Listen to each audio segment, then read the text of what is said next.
La vida, aunque solo sea un cúmulo de angustias, me es querida y la defenderé.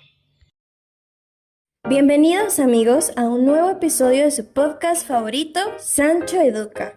Mi nombre es Sol Ibarra y mis colegas son María Zambrano. George Uribe. Y el día de hoy hemos traído para ustedes un tema muy interesante relacionado a la obra clásica literaria Frankenstein. Sin más preámbulos, empecemos.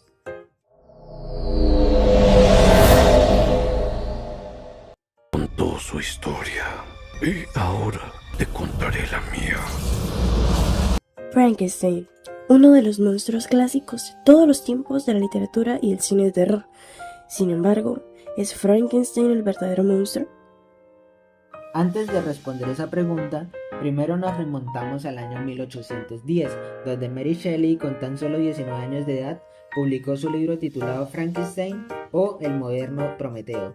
La idea nace en una conversación entre sus amigos que terminó en un concurso de quién contaba la mejor historia de terror, y como Mary Shelley estaba tan obsesionada con todo lo que tenía que ver con la vida y con la muerte, creó la idea que poco a poco iría nutriendo hasta publicarla.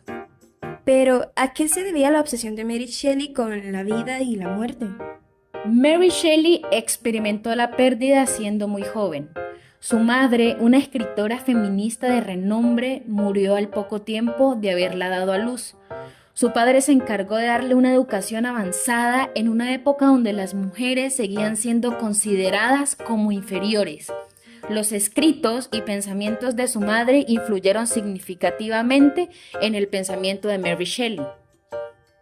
Pero Shelley no solo tomó sus propias experiencias para escribir, bastó con observar a su alrededor para encontrar lo necesario para empezar su travesía. ¿Me creerían si les dijera que la escritora se inspiró en una historia real para escribir Frankenstein? El castillo de Frankenstein existe en la vida real. Sí, así como lo están escuchando. Está ubicado en Alemania, en la ciudad de Darmstadt. Allí existió un alquimista y médico alemán llamado Johann Conrad Dippel. En aquella época existieron grandes rumores sobre los experimentos que Dippel llevaba a cabo con cadáveres con fines de transferir el alma de los muertos a otros. Sin embargo, nada de esto fue confirmado. Por el contrario, se convirtió en una especie de leyenda que hacía del castillo Frankenstein un sitio tenebroso al que no debían acercarse. Mary Shelley visitó Alemania en repetidas ocasiones, lo que la llevó a conocer de la leyenda e inspirarse de ella para construir su historia. El doctor Víctor Frankenstein, un hombre marcado por la tragedia al perder a su madre desde muy joven, se obsesiona con la muerte y decide desafiar las leyes de la naturaleza al darle vida a un hombre hecho de partes humanas. Una criatura que el doctor Frankenstein condenaría a una vida eterna de rechazo y soledad. ¿No les suena familiar? Mary Shelley dejó tanto de sí misma en su obra, el factor de la muerte, la soledad, el aislamiento social. ¿Acaso la criatura de Frankenstein es el mismo reflejo de ella? La criatura Frankenstein, un ser creado por la ambición de un hombre que termina arrepintiéndose. Una criatura sin Dios, sin propósito, sin poder ser parte de la sociedad por su apariencia, condenado a vivir solo eternamente.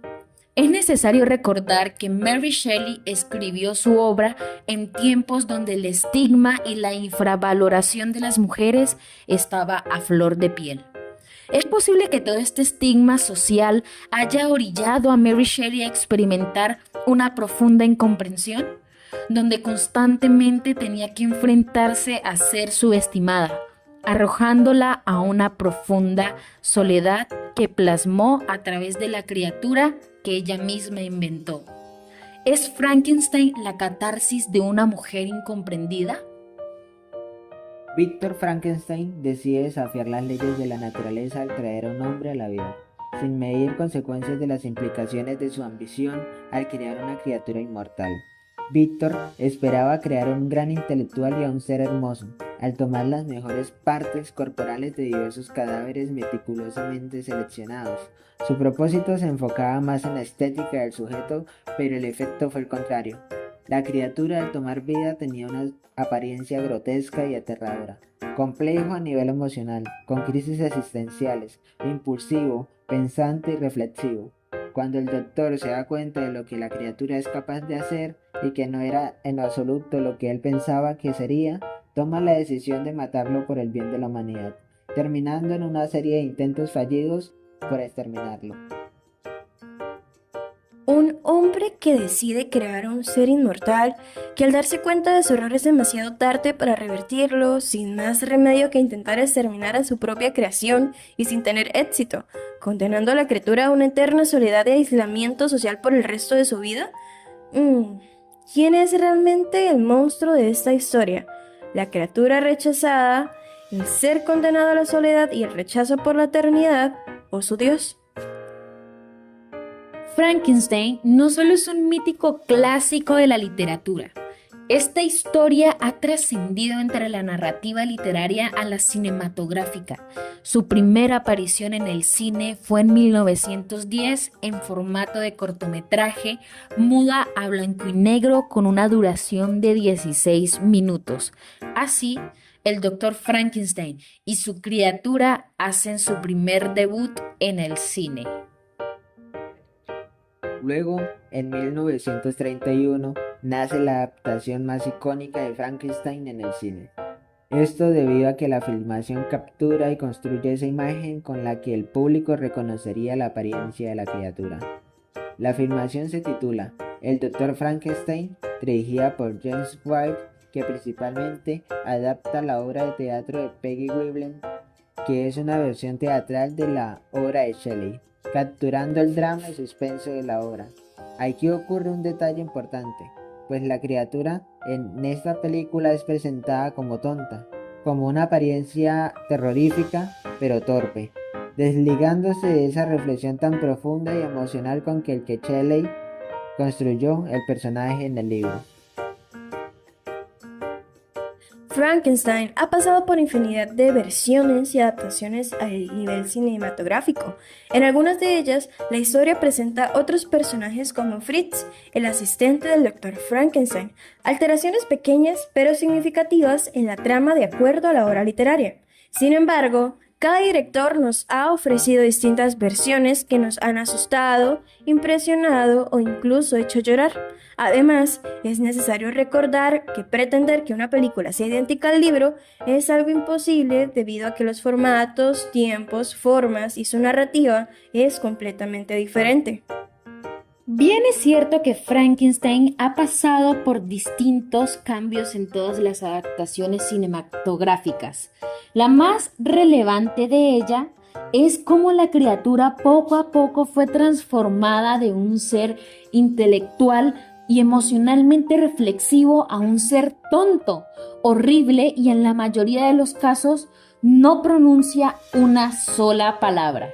Sin embargo, hace poco el reconocido director mexicano Guillermo del Toro nos dio una nueva versión de Frankenstein distinta. Después de décadas, la criatura de Mary Shelley finalmente vuelve a tener voz, vuelve a pensar, a sentir, a cuestionarse y descubrir la crueldad del mundo y al mismo tiempo su belleza. Del Toro dirigió la versión más moderna y la más humana hasta el momento, pues es muy característico en su estilo cinematográfico el tema de la humanidad desde los monstruos, tal y como lo presentó en La forma del agua y El laberinto del fauno, haciendo una crítica social a las decisiones egoístas del hombre. Y esta sin duda no fue la excepción. La estética, el vestuario de los personajes, los diálogos, efectos especiales y sobre todo los colores y los encuadres han contribuido a una versión amada y criticada a partes iguales. Pero si de algo no hay duda, es que esta adaptación ha roto con todos los esquemas que la mayoría de los fans tenían sobre la criatura de Frankenstein. Y bueno amigos, esto fue todo por el episodio de hoy. Espero hayan disfrutado, igual que nosotros, ahondar más aún en la historia de Frankenstein y algunas de sus adaptaciones en el cine más relevantes. Y recuerden, la educación es el mayor arma contra la ignorancia. Tomen agua, hagan el bien y sean felices. Chao, chao.